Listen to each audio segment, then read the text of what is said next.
7 পাক অবশ্যই পালনীয়। আপনি দেখবেন, বোঝার ক্ষেত্রে বলি, আপনার ছোট্ট বাচ্চাটা যদি কোনো সময় মানে প্রথম জীবনে প্রথম কোনো কিছু রান্না করে, কোনো কিছু বানায়, খাইতে দেয়, বাবার মুখের দিকে চায়া থাকে, বাবাই তো খাইতে আছে অন্যদিকে, কিন্তু বাচ্চা মুখের দিকে চায়া রয়েছে, বাবা একটু প্রশংসা করে কিনা। বাবা যখন মুখে দিয়ে ওহ মা অনেক মজা হয়েছে, আসলে লবণ হোক চাই না হোক মজা হচ্ছে, কিন্তু বাবা প্রশংসাটা করে, তখন সে খুশি বাচ্চা। তাই বাবা আদম আলাইহিসসালাম যখন এই কাবা গৃহটি নির্মাণ করেন, আল্লাহ রব্বুল আলামিন তার প্রশংসা করেন। কাবা ঘর এর জন্য সম্মানিত, সর্বশ্রেষ্ঠ, কারণ ঘরটি বানাইছেন আল্লাহর নবী। কে বানাইছে? আল্লাহর নবী, আল্লাহর রসুল, আল্লাহর আব্দুহু, আল্লাহর বান্দা আদমে। এর জন্য আল্লাহর নবীর হাত, আল্লাহ রসুলের হাত যেখানে হাতের স্পর্শ লাগে, ওইটাই সম্মানের হয়ে যায়, ওইটাই সম্মানের হয়। এর জন্য দেখবেন হাজরে আসওয়াদ, এই হাজরে আসওয়াদ, হাজর মানে পাথর, আসওয়াদ মানে কালো, কালো পাথর। এখন ঐতিহাসিকগণ বলেন এবং কিতাবেও এসেছে, বড় বড় আলেম মুহাদ্দিসগণ লিখেছেন যে কাবাগরের সাথে যে হাজরে আসওয়াদ লাগানো, কাবাগর যখন হাজ্জাজ বিন ইউসুফ ভাঙে, তখন ওই হাজরে আসওয়াদ পাথরের ব্যাক পার্ট, সামনের না ভেতরের সাইড সাদা, এটা বলে হোয়াইট স্টোন ছিল, সাদা পাথর ছিল। ইব্রাহিম, হযরত আদম আলাইহিসসালাম এই পাথরের উপরে বসতেন, এটা ওনার আসন ছিল বলা হয়। যে হাজরে আসওয়াদ হচ্ছে বাবা আদমের বসার আসন, কারণ আগে তো এরকম চেয়ার টিয়ার ছিল না সেই যুগে, মিস্ত্রি পাইব কই, এত পাথরের উপরেই বসছে। এই জন্য আল্লাহর নবী যে পাথরের উপরে বসে, আল্লাহর নবী আল্লাহর রসুল যে আসনের উপরে বসে, সেইটাকে চুম্বন করা ওয়াজিব। দেখেন না, হজে যায় হাজরে আসওয়াদ চুম্বন করে, হাজরে আসওয়াদ চুম্বন করলে গুনাহ মাফ হবে। কেন গুনাহ মাফ হবে? বলে জান্নাতি হাজর, মানে জান্নাতি পাথর। তো জান্নাতি পাথর কেন হইল? বাবা আদমের বরকতে হইছে। আদম আলাইহিসসালাম যেহেতু বসছেন, তার জন্য এটা সম্মানিত।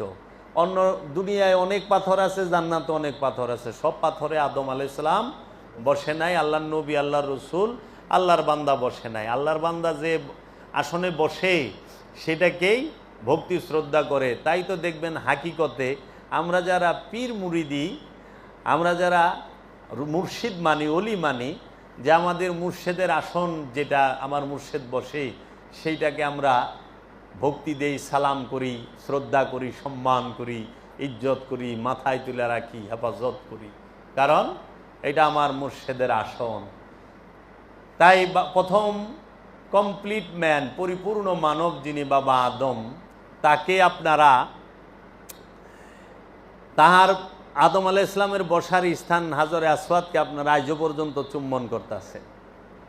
তাহলে মাওলা হুসাইন আলাইহিস সালাম, মাওলা হাসান আলাইহিস সালাম, মা ফাতেমাতুজ জহরা আলাইহিস সালাম, মাওলা আলী করমাল্লাহু ওয়াজহু এবং দয়াল রসুল মুহাম্মদ সাল্লাল্লাহু আলাইহি ওয়াসাল্লাম যেই স্থানে দাঁড়িয়েছেন, যেই স্থানে বসেছেন, যেই স্থানের মধ্যে তাহারা হাতের স্পর্শ লাগিয়েছেন, তাহার মকাম কোথায়? আমরা কি এই মুসলমান জাতি সেই স্থানকে সম্মান করতে পেরেছি? না, আমরা বুলডোজার দেয় মুসলমানেরা ভাঙছে, ওয়াহাবিরা ভাঙছে, চায়া দেখেন। তাই এই কাবাগর সর্বপ্রথম যিনি তৈরি করেন, নির্মাণ করেন, তিনি হচ্ছেন প্রথম নবী ও রসুল এবং পরিপূর্ণ মানব হযরত আদম আলাইহিস সালাম। তারপরে দ্বিতীয় এটাকে সংস্কার করেন হযরত শীশ আলাইহিস সালাম। তৃতীয় এই কাবাকে সংস্কার করেন এই মুসলমান জাতির পিতা হযরত ইব্রাহিম আলাইহিস সালাম এবং তাহার ছেলে হযরত ইসমাইল আলাইহিস সালাম। হযরত ইসমাইল আলাইহিস সালামের বসতির স্থান ছিল মসজিদুল হেরেম, কাবা। এই মক্কা, এইখানে কোনো বসতি আগে ছিল না। ইসমাইল আলাইহিস সালাতু ওয়াসসালাম তিনি বিবাহ করেন ইয়ামানের কাবিলা কওমে জুরহাম বা কওমে উমাল এই গোত্রে। এই দুইটা গোত্র মক্কায় আসছিল কিভাবে? ইব্রাহিম আলাইহিস সালাতু ওয়াসসালাম কিন্তু সৌদি আরবে, এখন যে সৌদি আরব, এখানে বসবাস করতো না, মক্কায়ও করতেন না। ইব্রাহিম আলাইহিস সালাতু ওয়াসসালাম তিনি বসবাস করতেন, তিনার শাসনভার কিংবা তিনার যে স্থান ছিল সেটা জর্ডানে ছিলেন। জর্ডান, প্যালেস্টাইন এই অঞ্চলে, মিশর, জর্ডান, প্যালেস্টাইন এই অঞ্চলে ইব্রাহিম নবীর বংশ আওলা, পিতা চাচারা ছিল এবং ওইখানে ইব্রাহিম নবী বসবাস করত। ইব্রাহিম আলাইহিস সালাতু ওয়াসসালাম একদিন তিনি মিশর থেকে জর্ডানের দিকে আসতেছিলেন। তখন বলা হয় যে ওই অঞ্চলের যারা নাকি রাজা ছিলেন তাদেরকে বলা হইতো ফিরআউন, নিমরুদ। মানে ফেরাউন হলো সম্পদ জমাকারী, যারা সম্পদ জমা করে তাদেরকে বলা হয় ইহুদি। ইহুদিদের মধ্যে যারা নাকি অনেক সম্পদ জমাকারী, বড়লোকের বড়লোক আছে না, তাদেরকে বলা হয় ফেরাউন। আবার এই সমস্ত ফেরাউনের যিনি সর্দার তারে বলা হয় নিমরুদ, মানে শাসনকর্তা। যেরকম ব্যবসায়ীর উপরে শিল্পপতি, শিল্পপতিকে উপরে যে নাকি শিল্পপতি, ইনি হইলেন মনে করেন ওই আমলের নিমরুদ। তো এই নিমরুদরা, এদের একটা প্রচলন ছিল যে তাহারা কি করত, যখনই কোনো নারীকে সুন্দর দেখত তারা তার স্বামীকে হত্যা কইরা রাজার লেগে সেই নারীর উঠাই লয়ে যেত বন্দি করে। তো ইব্রাহিম আলাইহিস সালাতু ওয়াসসালাম যখন তিনি তার প্রথম স্ত্রী, তার নাম হচ্ছে মা জাহারা আলাইহিস সালাতু ওয়াসসালাম যখন উনাই ইব্রাহিম নবীর সাথে সফরে ছিলেন, তো এই নিমরুদের গ্রুপ, ফেরাউনের গ্রুপ, তারা তাদেরকে ধইরা ফালায়। দইরা ফালানোর পরে আগে ইব্রাহিম নবী বলে দিয়েছেন যে ওরা যদি ধরে, আপনি যদি বলেন যে আমি আপনার স্বামী, তাহলে ওরা কিন্তু আমাকে মেরে ফেলবে। এর জন্য ওরা যদি ধরে আটকায়, যদি জিজ্ঞেস করে উনি কে, বলবেন ভাই, তাইলে আর মারবো না, বন্দি করে নিয়ে যাইব। তো ঠিকই দইরা ফেলাইছে। তো এখন ইব্রাহিম নবী তো শিখাই দিছে, উনিও দেখলো যে স্বামীরে ভাই কয় কেমনে, কিন্তু যদি না কয় তাইলে নবীকে হত্যার ইয়ের মধ্যে পড়ে যাবে, সে জুলুমের মধ্যে নবীকে হত্যার অভিযোগে তার উপরে আসবে, যে নবী হত্যার পিছনে তার হাত আছে, নবী হত্যার দায়ভার তার উপরে আসব। মা জাহারা কি করলো, যখন তারা বলল যে এই ইনি কে, তখন বলছে যে ইনি আমার ভাই। তাই দুজনের বন্দি, মা জাহারা দেখতে অনেক সুন্দর ছিল, বন্দি করে নিয়ে গেছে রাজার দরবারে। রাজার কাছে যাওয়ার পরে রাজায় দেখছে, তো ইব্রাহিম নবীরে পাশের রুমে রাখছে, খাবার দাবার আপ্যায়ন যত্ন হচ্ছে। এইদিকে রাজা কথা অনুযায়ী তার লোকজনেরা মা জাহারারে সাজায় গুজায় আনছে। তো রাজা তার সাথে, তার মনোবাসনা ছিল মেলামেশা করবে। তো যখনই রাজা যায় মা জাহারার সামনে, ওই হাত পা অবশ হয়ে আসে একদম, মানে সে আর নড়াচড়াই করতে পারে না, একদম অবশ হয়ে আসে। আবার যখন পিছে আসে ঠিক হয়ে যায়। তো প্রথমবার মনে করছে হয়তো এমনি হাত পাও ঝিঞ্জির লাগছে, এরকম কিছু। দ্বিতীয়বার যখন গেছে তখনও দেখে এইরকম হাত পা বাঁকা হয়ে আসে এবং ঝিঞ্জি, মানে একদম অবশ হয়ে যায় সব। পরে আবার উনি পিছপা হয়। তৃতীয়বার যখন যায় তখন এই একই অবস্থা হয়। তখন রাজা বুঝতে পারছে যে এখানে অন্য কোনো কারণ আছে। তখন রাজা জিজ্ঞেস করছে, আপনি কে, আপনার পরিচয় বলুন।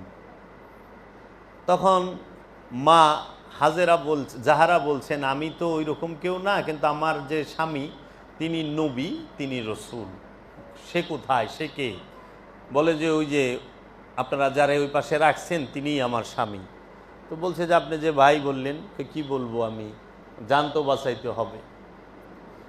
তখন রাজা দৌড়াইয়া ইব্রাহিম আলাইহিস সালামের কাছে যান এবং তাহার কদম মোবারকে সেজদায় লুটাইয়া পড়েন এবং তাহার কাছে ক্ষমা প্রার্থনা করেন, আমার ভুল হয়ে গেছে, বেদবি হয়ে গেছে, আমাকে আপনি ক্ষমা করেন, আমি আপনাকে সসম্মানে আপনার স্ত্রী সহ এখান থেকে যাবার ব্যবস্থা করে দিচ্ছি এবং যত দ্রুত পারেন আপনি এই স্থান ত্যাগ করেন। তখন যখন যাবে ইব্রাহিম আলাইহিস সালাম জর্ডানের দিকে, এমন সময় ইব্রাহিম আলাইহিসসালামকে রাজার তরফ থেকে অনেক উপহার সামগ্রী দেওয়া হইল, সাথে স্পেশাল একটা উপহার দেওয়া হইল যে ওই রাজ দরবারে যে নাকি সবচেয়ে সুন্দর এবং সবচেয়ে ছিল, সম্মান ইজ্জতদার ছিল যে দাসী এই ইব্রাহিম নবী, ওই রাজার, তাকে উপহার হিসেবে ইব্রাহিম আলাইহিস সালামের কাছে দিলেন। সে কে? মা হাজেরা, যে আমি আমার এই দাসীকে আপনার খেজমতের জন্য উপহার স্বরূপ আপনাকে আমি দিলাম, আপনি রাতারাতি চলে যান।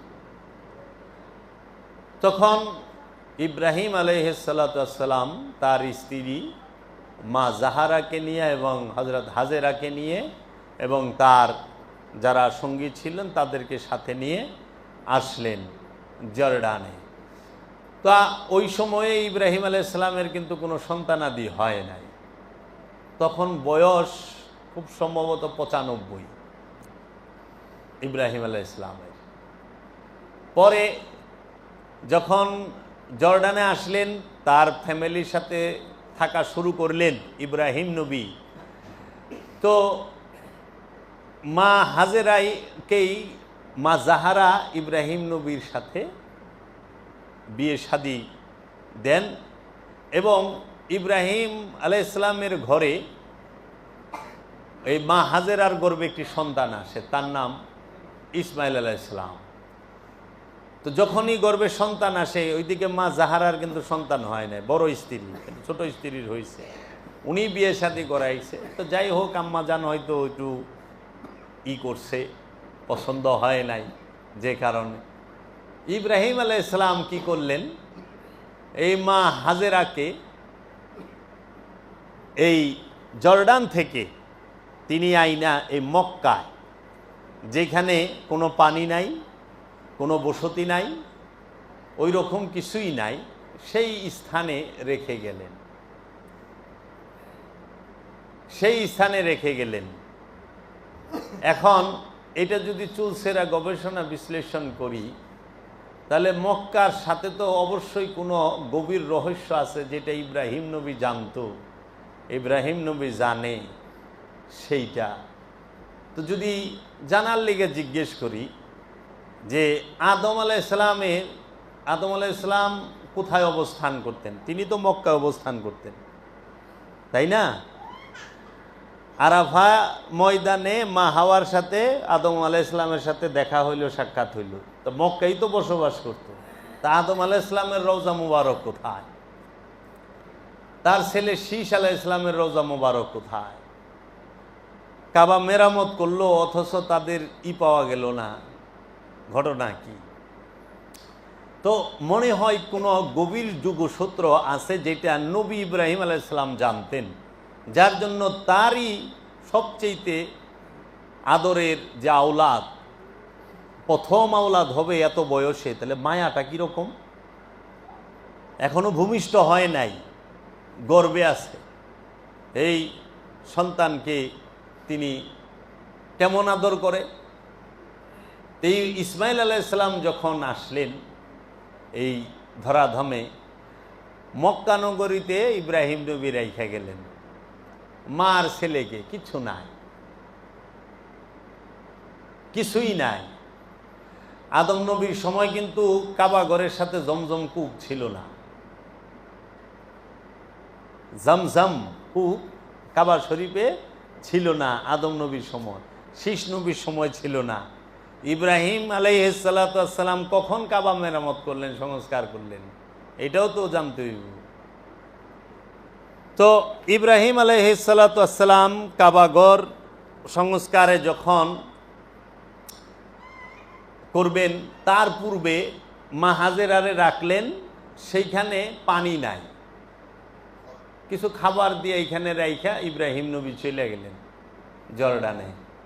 একা পড়ে রয়েছে মা, খাবার শেষ, পানি নাই, পানির জন্য পিপাসিত মা আর শিশু, নবী এবং ওলি দুইজনে পিপাসায় কাতর।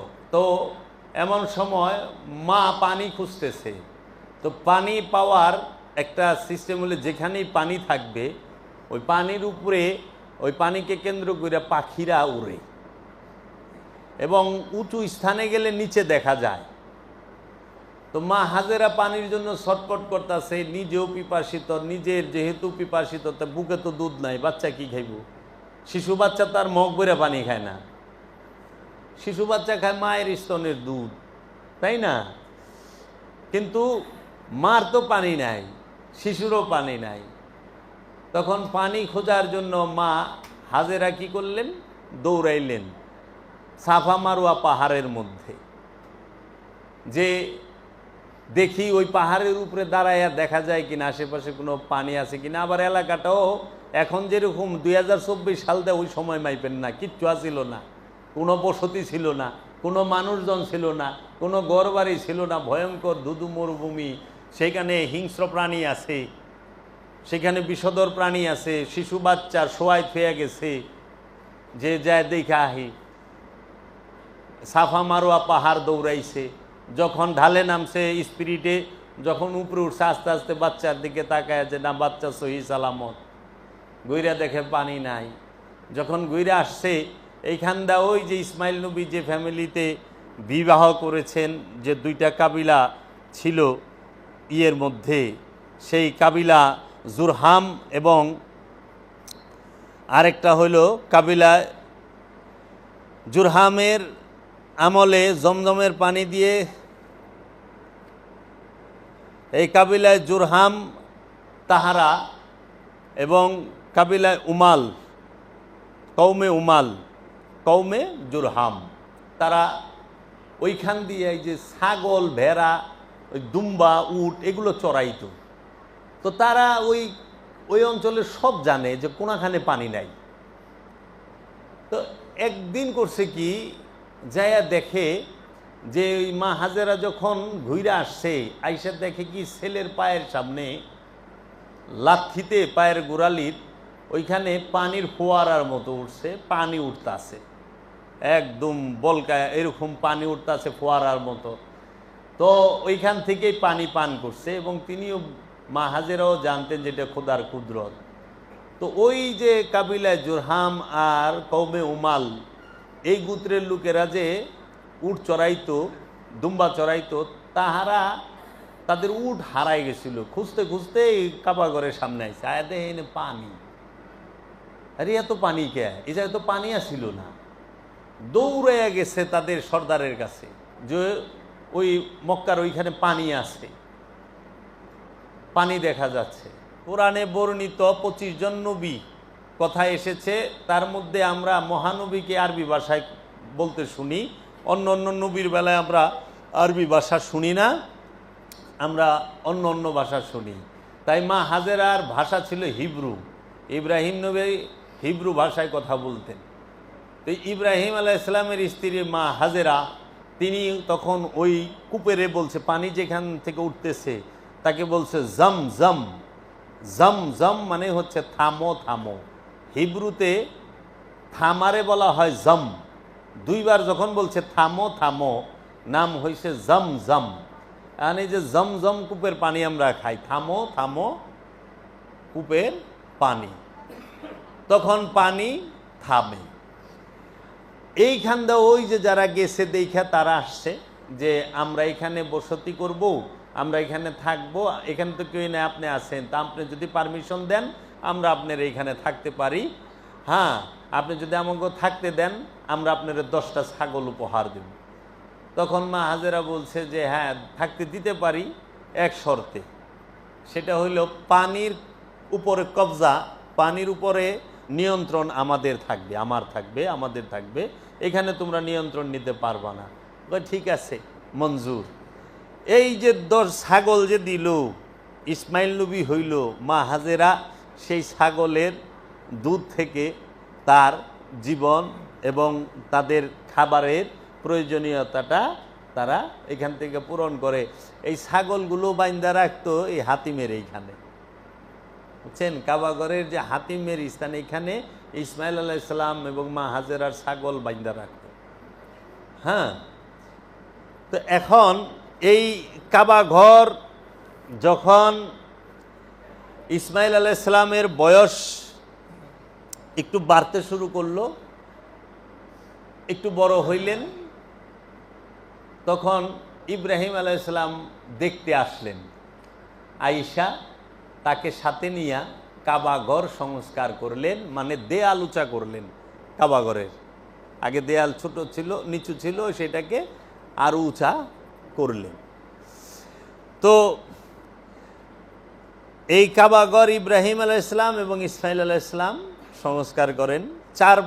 চতুর্থবারে যে কাবা সংস্কার করেন সেটি হইল কওমে উমাল কাবা নির্মাণ করেন, কাবা সংস্কার করেন। তারপরে 6 নাম্বার, ষষ্ঠবারের মতো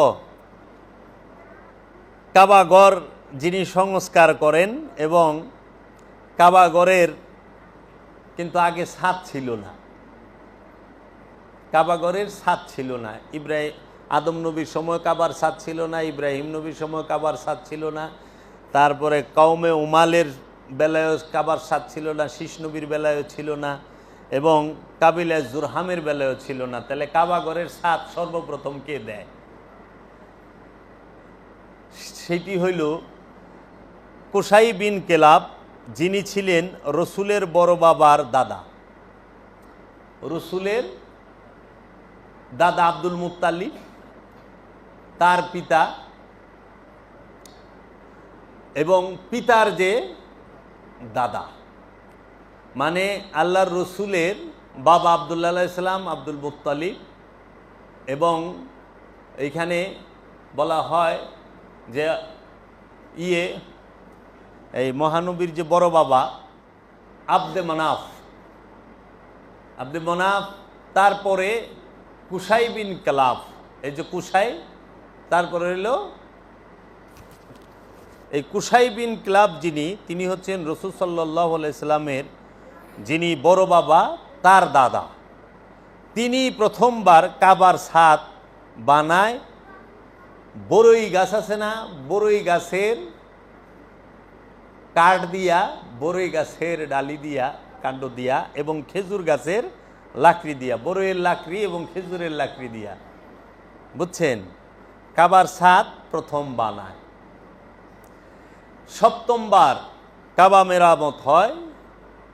সপ্তমবারের মতো রাসূল সাল্লাল্লাহু আলাইহি ওয়াসাল্লামের বয়স যখন 14 বছর, কাবা আবার সংস্কার করা হয়। কারা করেন? এর পূর্বে আরেকটা কথা আছে, সেটা হইল আল্লাহর হাবিব মুহাম্মদ সাল্লাল্লাহু আলাইহি ওয়াসাল্লামের আগমনের ঠিক 50 দিন আগে ইয়েমেনের যে গভর্নর ছিল, তার নাম ছিল আব্রাহা, তাকে অনেকে বাদশাহ বলে, বাদশাহ আব্রাহা। এই বাদশাহ আব্রাহা কাবাঘর ধ্বংস করতে, কাবাঘর ভাঙার জন্য আসছিল। তিনি হাতির বাহিনী নিয়ে আসছিল। ওই সময়ে ফৌজির মধ্যে, মানে সৈন্য বাহিনীর ভিতরে হাতি হচ্ছে সবচেয়ে লেটেস্ট, আধুনিক। তো সেই হাতির হস্তি বাহিনী নিয়ে আইসা কাবা ভাঙব। কেন কাবা ভাঙব? কারণ বাদশাহ আব্রাহা দেখত যে মধ্যপ্রাচ্যে কাবাকে কেন্দ্র করেই হজের এবং ব্যবসা বাণিজ্যের অনেক বড় একটা হইত, যে আপনার আয় রোজগারের বিশাল বড় একটা স্থান। তো সে চিন্তা করছে এমন ঘর বানামো যে এই কাবারও ফেল ফেলায় দেব। তো সে খুব অর্থ ব্যয় কইরা এবং তার যে রাজা ছিল তার থেকে অনুমতি লইয়া, মিশরের, সিরিয়ার তাগো থেকে অনুমতি লইয়া অনেক অর্থ ব্যয় কইরা হীরা জহরত, আপনার এই যে এটারে কি কয়, রূপা টুপা সব বিলায়া অনেক উঁচা একটা ঘর তৈরি করলো। মানে এমনি দেখবার গেলে মাথার টুপি নিচে পড়ে যেত, পাগড়ি নিচে পড়ে যেত, আর এত উঁচা। আবার ওইটারে এত কারো কাজ করছে, রূপা দিয়া, স্বর্ণ দিয়া, যে তোমার মুক্তা দিয়া, হ্যাঁ, এগুলো দিয়া করছে। এবং ওইটার ভিতরে যে খিলি ব্যবহার করা হইতো সেগুলো সব স্বর্ণের ছিল। মানে যে তার কাটা ব্যবহার করি না আমরা, খিলি ব্যবহার করি না, চেয়ারে জোড়ার মধ্যে জয়েন্টে, ওইখানে স্বর্ণ ব্যবহার করা হইতো, স্বর্ণের খুব করছে। তো এই হের উদ্দেশ্য ছিল যে কাবার হজ বন্ধ কইরা সেই কাবার যত অনুষ্ঠানে যা কিছু আছে সব এটা ইয়ামেনে নিবে, ওইখানে করাইব। তো এইটা যখন কাবা শরীফ মক্কার এক লোক শুনছে, ওনারও একটু জিদ লাগছে যে রাগ, তাহলে শিক্ষা দেয়। সে কী করছে, তাগো গ্রুপের লগে ভিড়া সেই জায়গায়, সেই ঘরের এইখানে, আমি সংক্ষেপে কইতাছি, সেই ঘরের এখানে পাহারাদারগুলোর সাথে একসাথে বয়া পাহারা টাহারা দেয়, ইটি করে। তো সুযোগ খুঁজতে আছে যে এমন একদিন আইবো যে এটারে ভাঙ্গা চুইরা থুয়া যামু, আগুন মাগুন লাগাই দিয়া। তো অনেক ঠান্ডার সিজন, বাতাসও বইতেছে। তো আগুন জ্বালাইয়া ওই যে যারা নাকি পাহারা দেয়, নাইট গার্ড, তারা আগুন পোহায়। তো ও ওর সাথে আসিল, ও আবার মক্কার লোক, ওরা 2 না 3 ছিল। তারা করছে কি, যখনই দেখছে যে শীতও বেশি, বাতাস হয়ে আর এত রাইতে কেরাইব, তো অগো কইছে যে তোরা যা হুগা। তারা যায় যখন শুইছে, শোয়ানোর পরে ও ঢুকছে ওইটার ভিতরে, যায় মনে করেন সব কিছু খুইলা খাইলা ভাঙ্গা চুইরা অস্থির। পরে ওইটার ভিতরে টয়লেট করে দিছে, পায়খানা করছে আব্রাহার কাবার ভিতরে, আব্রাহা যেটা বানাইছে। আর এটা কইরা ভাঙ্গা চুইরা দামি দামি জিনিস যা ছিল সব গাঠিতে বইরা যখন বাইরে দিছে দৌড় গোড়া লয়া, এমন সময় খুঁজে যে উকো আর এটি ভাঙ্গা চূড়া কে ভাঙছে কি, ওই যে 2 জনরে তো দেখি না, এই 2টা তো তাহলে জাসুসা ছিল, ওই 2টারে খুঁজ। এর মধ্যে এই যে হুড়াহুড়ি দাপড়া দাপড়ি যে তুফান ছুটছে, এই আগুন বাতাসে যায় পড়ছে ওখানে, আর শুকনা লাকড়ি না ধরে গেছে আগুন, পুরা পুইরা গেছে। আব্রাহা তো খেপে গেছে গা। আব্রাহা এখন এই কাবা যে আমার এখানে এটা করছে, ওইটা মক্কার লোক, তা আমি ওকে ছাড়ুম না, আমি কাবা আক্রমণ করুম। তা কাবা আক্রমণ করার লেগা বাদশাহ আব্রাহা তিনি হস্তি বাহিনী নিয়ে আসেন। আসার পরেই উনি যখন ওনার বাহিনী নিয়ে আসতেছে, রসুলের দাদা আব্দুল মুত্তালিব হেরা পর্বতে আগে থেকেই উনি মুরাকাবা মুশাহেদা করতেন। হেরা পর্বতে কিন্তু রসুলের দাদা আব্দুল মুত্তালিব মুরাকাবা করতেন, মুশাহেদা করতেন। তিনি ওই হেরা পর্বতের উপর থেকে দেখছে, কাবার থেকে তো 4 কিলোমিটার, তো ওই উঁচা জায়গার থেকে দেখা যায়, কারণ কাবার থেকে তো আর দূরে দেখা যায় না। হেরা পর্বত থেকে চায় দেখছে যে বিশাল বড় বাহিনী নিয়ে আসছে, এটা আমি কেমনে ঠেকাই। পরে রসুলের দাদা আব্দুল মুত্তালিব তার 200 উট এরা বন্দি করে লয়ে গেছিল। পরে এই উটের উছিলা দইরা ওইখানে গেছে, যা জানান দিছে যে আমি তো কাবার খাদেম, এই না কাবা, আমি না, তুমি কেন আসছ? যখন ইমাম আব্দুল মুত্তালিবরে দেখছে না, বা সাবরা খাড়া হয়ে গেছে গা, দেই খাই সম্মানের জন্য। কেন আসছেন? আপনার ইয়েরা আমার উট নিয়ে আসছে ধইরা, তা আমার এই উটটি ফেরত দেন। কয় আপনি কি উটের মালিক? কইছে না, আমি তো অগো সেবা করি, অগো আমি লালন পালন করি, সেবা করি। হ্যাঁ, তখন তিনি এই উট ছোটায় আনে এবং তার পরিস্থিতিটা, তার সৈন্যবাহিনীর, তার সমস্ত কিছু সে দেখা আসে। আইসা দেখে যে সম্ভব না। তখন হেরা পর্বতের উপরে দাঁড়ায়া ফরিয়াদ করে রসুলের দাদা আব্দুল মুত্তালিব যে আল্লাহ তোমার ঘর তুমি রক্ষা করো, এত বড় বাহিনীর সাথে আমি কুলাইতে পারবো না। তখন আবাবিল পাখি আয়া এই বাদশাহ আব্রাহার হস্তি বাহিনীরে চাবানো ঘাসের মতো কইরা দেয়। তাহলে কথা হইল, তাহলে আল্লাহর রসুলের দাদার ফরিয়াদ দিয়ে সঙ্গে সঙ্গে আল্লাহ শুনল। আর আমাদের সমাজের যারা নাকি অনেক জ্ঞানী গুণী আরবি জানা পণ্ডিত মানুষ, তারা তো তাদের ইমানদারি বলতে চায় না, নওজুবিল্লাহ মিন জালিক। আল্লাহর কাছে ফরিয়াদের সাথে সাথে আবাবিল আইল। আর এই যে আপনারা শিখার বারবার লইছেন, আমরা শিখার বারবার লই নাই, কিচ্ছু শুনে না নাকি গো? আপনি আর হেরা সমান গেল। কাবাগর সপ্তমবার সংস্কার হয় আল্লাহর রসুলের বয়স যখন 14 বছর, জাহিরি বয়স, বাহ্যিক বয়স। 14 বছর বয়সে কাবা শরীফে এমন ভারী বর্ষণ হয়, বৃষ্টি হয়, চতুর্দিকে পাহাড় তো, মাঝখানে কাবা। ওই পাহাড়ি ঢলে কাবাগরের মাশরিকি এবং শিমালি যে দেওয়াল, সেইটা ফেটে যায়, ধইসা যায়, ভাঙ্গা যায়। এখন ওই ফেটে যাওয়ার পরে কাবা মেরামত করতে হবে। ওই সময় তো আল্লাহর রসুল নবুয়ত ডিক্লেয়ার দেয় নাই। তো ওই সময় কাবাগর কার কবজায়? আবুল আহাব, আবু জাহেল, আবু সুফিয়ান, তারপরে উতবা, মুগিরা, তারপরে মৌলা আলীর বাবা ইমাম আবু তালিব আলাইহিস সালাম এবং আফফান, তাদের সবার কবজাই। সেই সময় কাবাগরে সবাই যায়, খুব খেয়াল করেন। কাবার বিরোধী কিন্তু মবিয়া, আবু সুফিয়ান ছিল না।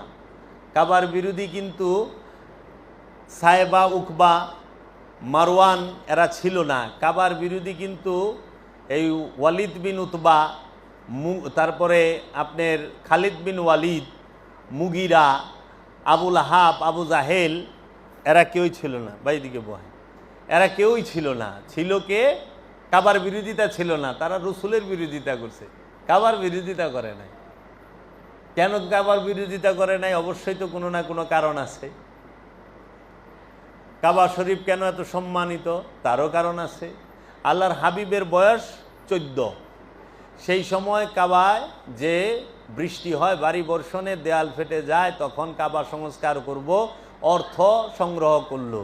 কি আমরা কোনো হারাম অর্থ নেব না।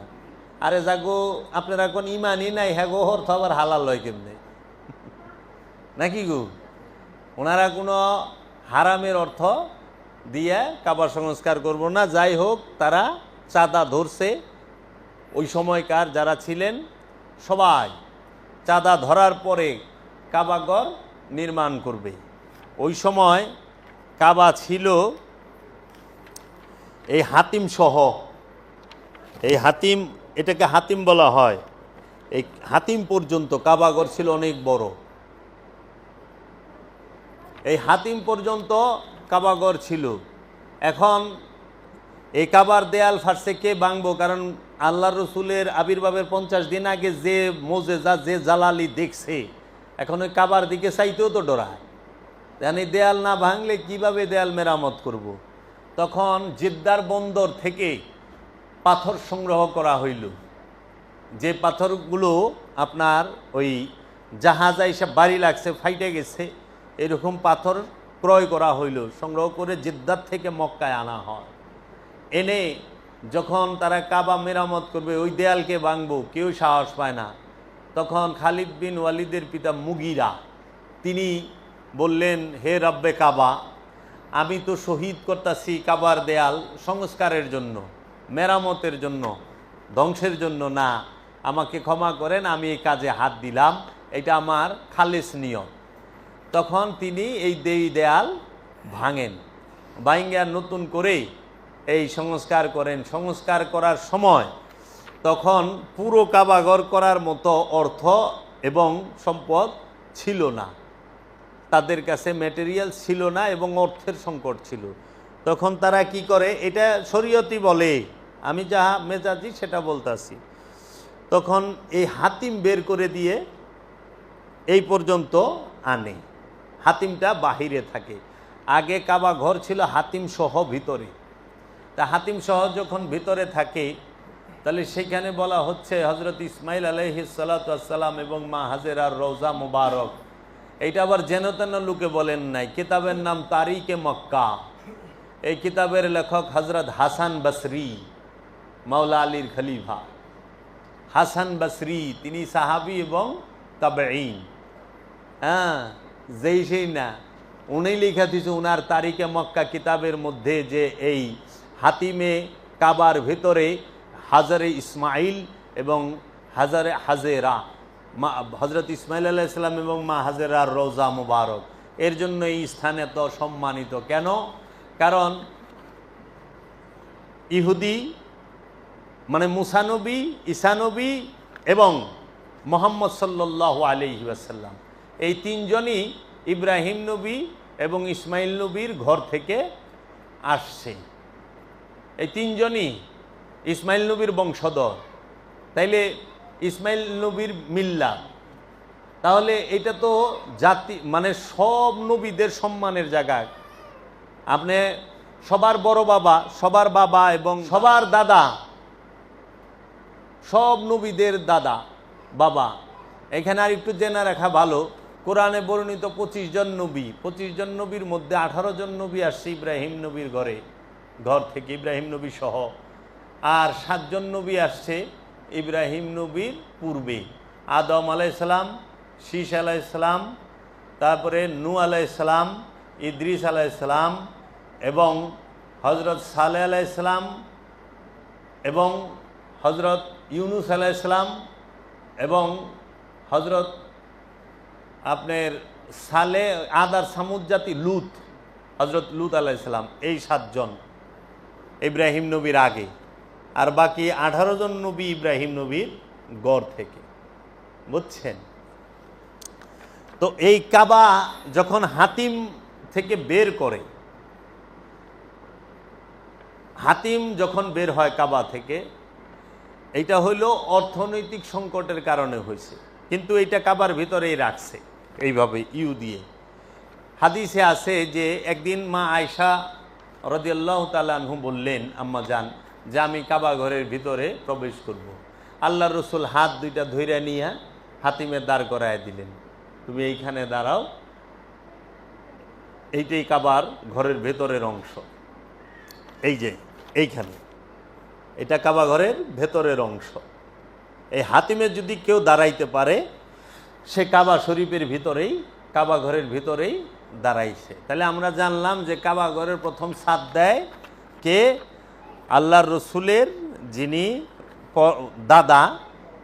দাদার বড় বাবা, মানে বড় বাবার যিনি দাদা, আল্লাহর রসুলের বড় বাবার যিনি দাদা, তিনি হইলেন কুসাই বিন কেলাব। কুসাই বিন কেলাব তিনি কাবাগরের প্রথম ছাদ দেন। আর আল্লাহর রসুলের বয়স 14 বছর, তখন কাবা মেরামত করে, কাবার ফাটা দেওয়াল ভাঙ্গে। এই কাবার দেয়াল ভাঙতে সবাই ভয় পায়। ওয়ালিদ বিন মুগিরা তিনি কাবার দেয়াল ভাঙেন এবং জেদ্দার বন্দর থেকে পাথর কিনে কাবার মেরামত করেন। রাসূল সাল্লাল্লাহু আলাইহি সাল্লাম নিজে ছিলেন 14 বছর বয়সে। টাকার অভাবে কাবা ঘর মেরামত বন্ধ হয়ে যায়। মেরামতের বাকি থাকে হাতিম। হাতিম মেরামত করতে পারে না। 8 নম্বরে 8মবারের মতো সংস্কার হয় কাবা শরীফ। সেটি কে করেন?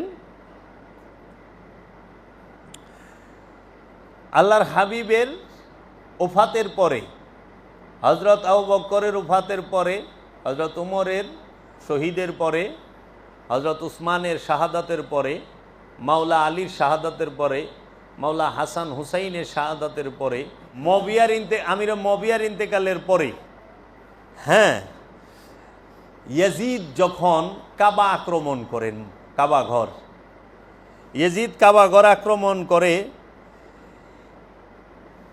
কাবা ঘরে আগুন ধরায় দেয়, গিলাপে কাবা ঘরেই ধরায় দেয় তার সৈন্যবাহিনীরা। তারপরে ইয়াজিদ মইরা যায়। তখন কাবা ঘরের গভর্নর ছিলেন আবদুল্লাহ ইবনে জুবায়ের।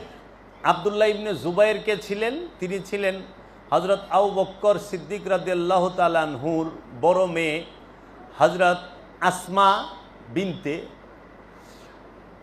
আবু বক্কর, যিনি হজরত আসমার ছেলে, এবং তার স্বামীর নাম ছিল হজরত জুবায়ের সাহাবী। হজরত জুবায়ের রাদিয়াল্লাহু তাআলা আনহুর ছেলে আবদুল্লাহ ইবনে জুবায়ের, মানে হজরত আবু বকর সিদ্দিক রাদিয়াল্লাহু তাআলা আনহুর বড় মেয়ের ঘরের নাতি আবদুল্লাহ ইবনে জুবায়ের। এই আবদুল্লাহ ইবনে জুবায়ের ছিলেন মক্কার গভর্নর। এই মক্কার গভর্নর থাকাকালীন সময়ে এজিদ যখন তার সৈন্যবাহিনী দিয়ে আক্রমণ করায়, তখন এজিদে কারবালা ঘটনার পরে মক্কা আক্রমণ করে কাবাঘরের গিলাপে আগুন দেয়। তখন হজরত আবদুল্লাহ ইবনে জুবায়ের এই কাবাঘর তিনি আবার মেরামত করেন, সংস্কার করেন।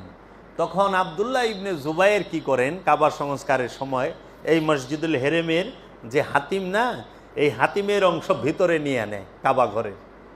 এবং এইটা রসুলের ইচ্ছা ছিল, আল্লাহ রসুল দয়াল রসুলের ইচ্ছা ছিল দয়ালের, যে হাতিমটা কাবাঘরের ভিতরে নিবে এবং কাবাঘরের 2টা দরজা হবে। এটা আল্লাহ রসুলের ইচ্ছা ছিল। তখন আবদুল্লাহ ইবনে জুবায়ের আল্লাহ রসুলের ইচ্ছা অনুযায়ী এই কাবাঘরের 2টা দরজা করেন এবং হাতিমকে কাবার ভিতরে নিয়ে নেন। বুঝছেন, কাবাঘরের 2 দরজা করে কে? হজরত আবদুল্লাহ ইবনে জুবায়ের। কবে? কারবালা ঘটার পরে, যখন এজিদ কাবাঘর আক্রমণ করে, কাবাঘর আক্রমণের পরে এই সংস্কার যখন করে আবদুল্লাহ ইবনে জুবায়ের, তখন আর কাবাঘরের ছাদ দেয় মহানবীর দাদার বড় বাবা, হ্যাঁ, কুসাই বিন ক্লাব। তিনি হলো কাবাঘরের প্রথম ছাদ দেন। হ্যাঁ, তাহলে এরপরে আবদুল্লাহ ইবনে জুবায়েরের পরে কাবা সংস্কার হয় নভেম্বরের মতো। এটা হলো নভেম্বর। কাবা আক্রমণ করেন এবং আবদুল্লাহ ইবনে জুবায়েরকে আক্রমণ করেন কে? হাজ্জাজ বিন ইউসুফ, যিনি ইসলামের হিটলার ছিলেন। ইসলামের হিটলার বলা হয় রক্তপিপাসু হাজ্জাজ বিন ইউসুফ। এই হাজ্জাজ বিন ইউসুফ এবং তার সাথে যুদ্ধ হয়, হাজ্জাজ বিন ইউসুফের যুদ্ধ আবদুল্লাহ ইবনে জুবায়েরের সাথে। আবদুল্লাহ ইবনে জুবায়েরকে শহীদ করেন হাজ্জাজ বিন ইউসুফ। এক মুসলমান আরেক মুসলমানকে শহীদ করেন। আর আবদুল্লাহ ইবনে জুবায়ের তিনি সাহাবী এবং তাবেঈন। কারণ আবদুল্লাহ ইবনে জুবায়ের তিনি কিন্তু আল্লাহ রসুলের দিদার প্রাপ্ত। আল্লাহ রসুল সাল্লাল্লাহু আলাইহি সাল্লামকে সশরীরে দেখেছেন, তখন তার বয়স কম, 7, 6, 7 এরকম। মানে মাওলা হুসাইন এবং মাওলা হাসান, আবদুল্লাহ ইবনে জুবায়ের এরা খুব একটা ডিফারেন্স ছিল না। এবং আমিরে মুয়াবিয়া ইন্তেকালের পরে ওনাদের 3 জনকে, আবদুল্লাহ ইবনে উমর, আবদুল্লাহ ইবনে জুবায়ের আর এই হুসাইন বিন আলী, এদেরকে গ্রেফতার করার গ্রেফতারি পরোয়ানা পাঠায়, কিন্তু গভর্নর তা করেন না।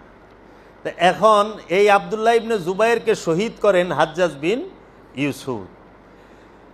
তিনি এই কাবা আক্রমণ করে এমন ওই যে বড় বড় পাথর আছে না, এই পাথর, এই গুলালি বাস, আমরা যেরকম গুলালি কই না, আগের দিনে যুদ্ধে ব্যবহার করতো, টানা দিয়া ফেঁকা দিত। এই পাথর যায় আল্লাই গিয়া পুরাটা ভাঙ্গা লেভেল টু দ্য গ্রাউন্ড হয়ে যায়, মানে ভাঙ্গা একদম মাটির সমান হয়ে জায়গা। হাজ্জাজ বিন ইউসুফ এর আমলে তিনি তখন আবদুল্লাহ ইবনে জুবায়েরকে বন্দি করেন এবং শহীদ করেন। শহীদ করার পরে তিনি কি করলেন, এই কাবাঘরকে আবার মনে করেন মেরামত করলেন, পুনর্নির্মাণ করলেন হাজ্জাজ বিন ইউসুফ। সে ওই সময় কি করলো, আবার কাবা শরীফকে আপনার হাতিমকে কাবা থেকে আলাদা করলো এবং 2 দরজা ছিল কাবা ঘরের, আবদুল্লাহ ইবনে জুবায়ের ইনি সংস্কার করছেন, তখন আবার একটা বন্ধ করে 1 দরজা রাখলো এই হাজ্জাজ বিন ইউসুফ। এবং এই হাজ্জাজ বিন ইউসুফই কুরআনুল মাজিদের মধ্যে জের জবর পেশ, খারা জবর খারাজের, 2 জবর 2 জের 2 পেশ এবং তাসদিদ নুক্তা গুন্না এগুলো সব সংযুক্ত করে। কারণ আরবি মানে বললেওয়ালাকে, যার জবান আছে তাকে বলা হয় আরবি, আর যে গুঙ্গা বুবা তারে বলা হয় আজনবী। আজনবীকে যে বলতে জানে না। আর আরবি, এখন কোরআনের যে ভাষা, কোরআন যখন নাজিল হয়েছে যে ভাষায় লিখছে, ওই সময় জের জবর পেশ হারাকাত ছিল না, এর জন্য আজমিরা পড়তে পারতো না, আরবিরাই পড়তো। তাই হাজ্জাজ বিন ইউসুফের আমলে এই চেষ্টাটা করা হইল যে শুধু আরবিরা না, আরবের পাশে যেরকম মিশর আছে, প্যালেস্টাইন আছে, এই আরও আশেপাশের যে অঞ্চল আছে এরাও যেন পড়তে পারে। তখন এই কোরআনুল মাজিদের মধ্যে আরবির সাথে এই অ্যালফাবেটের সাথে হারাকাত যুক্ত করে, মদ যুক্ত করে, ছোট মদ, বড় মদ, যা মদ আছে, 1 আলিফ 2 আলিফ 3 আলিফ যে মদগুলো, এগুলো সব সংযুক্ত করেন হাজ্জাজ বিন ইউসুফ। এবং তিনি একটা বোর্ড করে দেন, এবং অনেক আলেম আছেন তাহারা এই বোর্ডের মধ্যেই হয়ে তারা এটাকে সম্পাদন করেন কর্মটা। তারপর হাজ্জাজ কাবা মেরামত করে, তারপর তিনি আবার কাবা থেকে হাতিম বের করে দেয়। তারপর হজরত ইমাম মালিক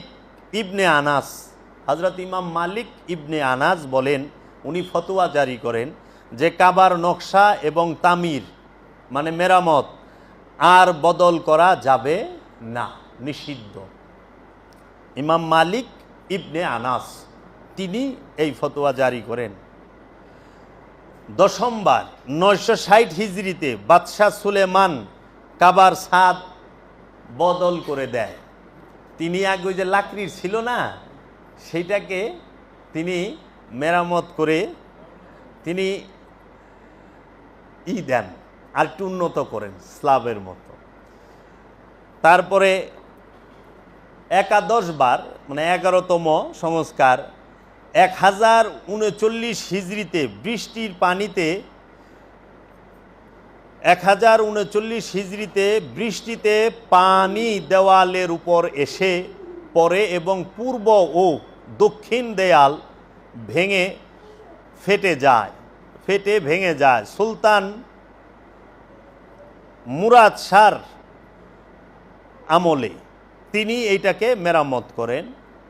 তারপরে 12তম সংস্কার 1417 হিজরিতে পাথরের মধ্যখানে যে মশালা দেয় না, সিমেন্ট বালিটা যে দেয়, এই মশালা ছিল তাহা সরিয়ে নতুন মশালা, নতুন টেকনোলজি, জেদিদ মশালা, জেদিদ টেকনোলজির ধারায় বিন লাদেন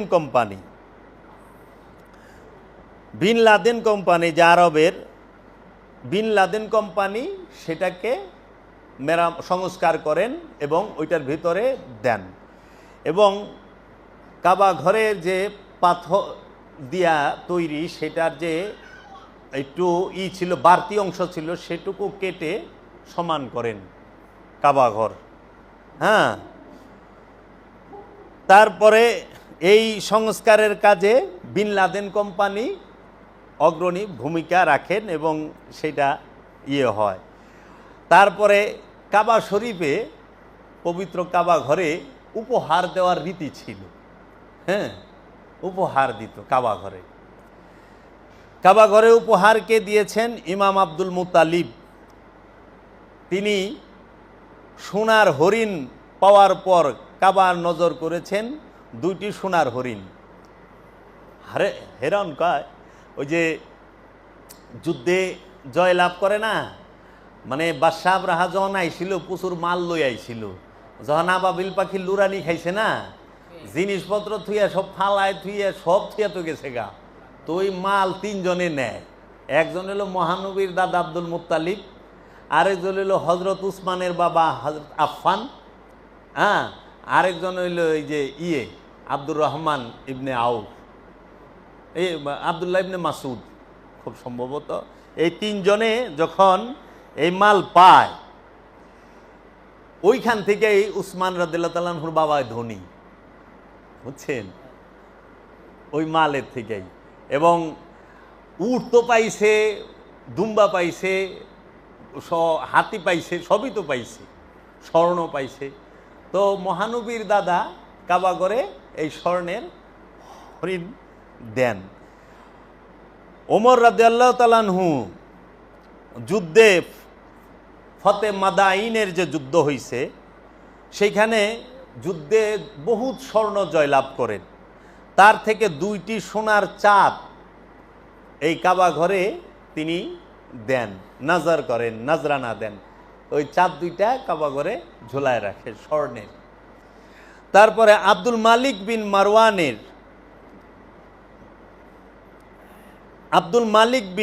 মারওয়ানে সোনার এই যে মিজাব নজর করেন, দেখেন না, এই যে আমি দেখাইতেছি আপনাদেরকে, এটা হইল নিজাবে রহমত। এই যে কাবাগরের যে ছাদের পানি যেটা দিয়ে পড়ে যে লাইন, এটাকে মিজাব বলা হয়, নিজাবে রহমত, মিজাবে রহমত। এই রহমতের পানিটা যে পড়ে যে লাইনটা, এটা স্বর্ণের একটাই, সেইটা এই বাদশাহ আব্দুল মালিক বিন মারওয়ান তিনি কইরা দেন। তারপরে ওয়ালিদ বিন আব্দুল মালিক 36,000 দিনার দিয়েছেন মিজাব ও সুতুনের জন্য। এই যে নিজাব 36,000 দিনার দিয়েছেন এই নিজাবে রহমতের জন্য এবং সুতুনের জন্য। তারপরে উপহার দেন সাফা আব্বাসীয় খলিফা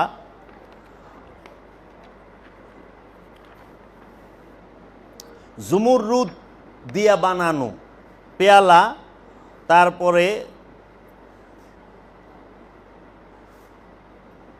রকাবি নজর দিয়ে যাহা লটকানো হয়েছে। এই যে পেয়ালা এবং কলস বানায় না, কলস, সেইটা দিছেন আব্বাসীয় খলিফা সাফা। হ্যাঁ, তারপরে খলিফা আমিন বিন হারুনুর রশিদ 18,000 দিনার খানায় কাবার নজর করেছেন সোনার পাত্তি বানিয়ে যেন কাবা ঘরের দরজায় লাগানো হয়। স্বর্ণের পাত্রি বানায়া, ওই যে পট্টি বানায় না এবং জোড়া দেয় না সুন্দর করে, আমরা এই যে বিভিন্ন কর্নারে লাগাই, বিভিন্ন স্থানে লাগাই, তার জন্য তিনি দিয়েছেন। বেশিরভাগ দান এটা বাদশারাই করছেন।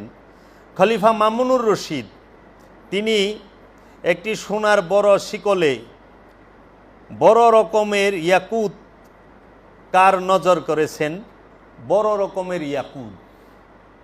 এখন ওই যে বলে ইয়াকুত, হ্যাঁ, হীরাও কয়, আবার মুক্তা আছে না, জুমুররুদ, ইয়াকুত, এই হীরা মুক্তা, মানে হীরার আরবি কি? হ্যাঁ, ডায়মন্ড হলি ইংলিশ। হ্যাঁ, স্বর্ণের আরবি কি? হ্যাঁ, কে রে? হ্যাঁ, বুঝছেন তো? কাজেই আমরা তো এই যে স্বর্ণ, রূপা, তারপরে যেরকম জুমুররুদ, ইয়াকুত, তারপরে জাহাব, আবার ওই যে এটারে কি বলে, এই যে রূপা রে, এগুলাই তো আমাকে সাধারণ মানুষের জানা নাই। অনেক আরবি জানা মানুষও কইতে পারে না। ওই ধর তো, এরা অনেক ব্যস্ত হয়ে গেছে। তারপরে মোতাওয়াক্কিল যে কাবার কোনায় সোনার পাত্রি লাগায়, চৌখাট চাঁদির লাগায়, মানে রূপার চৌখাট। কাবাঘরের চৌখাট কিন্তু রূপার চৌকাট লাগায়। মাকামে ইব্রাহিমের নিকটে চাঁদির ঘেরা, মানে এই যে রূপার ঘেরা বানিয়ে সোনার কলস, যার মধ্যে মূল্যবান মতি, ইয়াকুত, জুমুররুদ ইত্যাদি লাগানো ছিল, তাহা নজর করেছেন খানায় কাবায়, যাহা দরজায় লটকানো হয়েছে। খানায় কাবার দরজায় লটকানো হয়েছে। খলিফা মুতাসিম বিল্লাহ যিনি 1000 মিসকাল, মানে আমরা বলি ওই যে 1000 গ্রাম কিংবা 1000 বড়ি, 1000 মিসকাল সোনা দিয়ে কুফল, মানে তালা, কুফল বানায়, বুঝছেন, কাবাঘরের দরজায় নজর করছে। তাহলে কাবাঘরের তালাটা বানায় দেয় কে? খলিফা মুতাসিম বিল্লাহ, স্বর্ণের তালা বাবা, 1000 মিসকালের, অনেক দাম। আচ্ছা, খলিফা মুক্তাদির বিল্লাহ কাবার সুতুনের সোনার পাত্রী বানিয়ে দিয়েছেন। প্রতিটি বাদশাহ কিছু না কিছু নজর করছে। এরপরে আস্তে আস্তে কাবার জিনিস চুরি করা শুরু হয় বলে এগুলো কারা কি, তারা বলে এগুলো করা কি দরকার, ওর পরে থেকে কাবার জিনিসও চুরি করে। কোন এই যে মসজিদে যে চুরি হয়, দরবারে চুরি হয়, এটা নতুন কিছু না, কাবা ঘরের চুরি হয়েছে। তারপরে ওই যে ইসমাইল নবী যে গোত্রে বিবাহ করছে, কৌমে উমাল আর কৌমে জুলহাম, এই কৌমে উমাল আর কৌমে জুলহাম, ইসমাইল নবী 2 বিয়ে করছে। কিন্তু কৌমে উমালে ওই বউ আবার বালা না, খালি ওই শ্বশুরে আইছে, ইব্রাহিম নবী আইছে, জিগাইছে মা কি মন আছো, সংসার কি মন চলতে আছে, আর বালা আসি মোটামুটি কোনো রকম এসে। তখন উনি তো ছেলের সাথে দেখা হয় নাই, উনি গেছে বাহিরে কর্মে, এর জন্য মেসেজ দিয়ে গেছে ওই কোড ওয়ার্ডের মতো যে ভালো না, সংসারের পরিস্থিতি ভালো না, বদলাইবার চাইলে তুমি করো। পরে বউই ভালটা হেলাইছে, বাবাই কয়ে গেছে, বুঝা গেছে, কারণ যে বউ জামাইয়ের বদলাম করে হ্যাঁ কোনোদিন ভালো স্ত্রী নয়।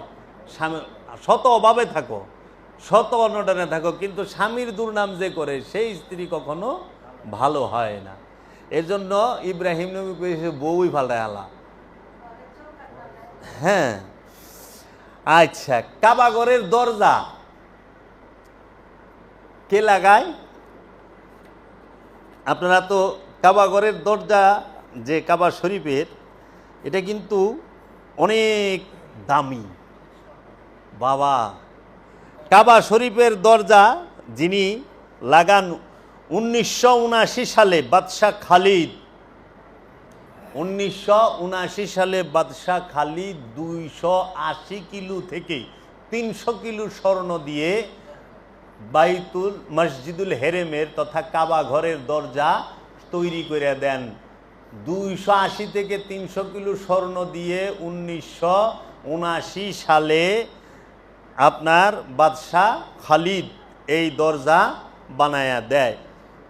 আপনি চিন্তা করেন 79, এখন হইল আপনার 25, 45 বছর 46 বছর আগে, তাই না? 80 থেকে 2000 আর 25, 46 বছর আগে। হ্যাঁ, বাদশাহ খালিদ তিনি বানায় দেন, কিং খালিদ। আচ্ছা, এই কাবা ঘরের মধ্যে আমরা কি কি পাই? বাইতুল্লাহ, হাজারে আসওয়াদ, রুকনে ইয়ামানি, রুকনে শামি, রুকনে ইরাকি, রুকনে হাজারে আসওয়াদ, হাতিম তথা হাজারে ইসমাইল, মাতাফ, সাফা ও মারওয়া। কাবার দরজা লেগেছে পূর্ব দিক এবং হাতিম হচ্ছে উত্তর দিকে। কাবার শরীফের দরজা লাগছে পূর্ব দিকে এবং হাতিম উত্তর দিকে।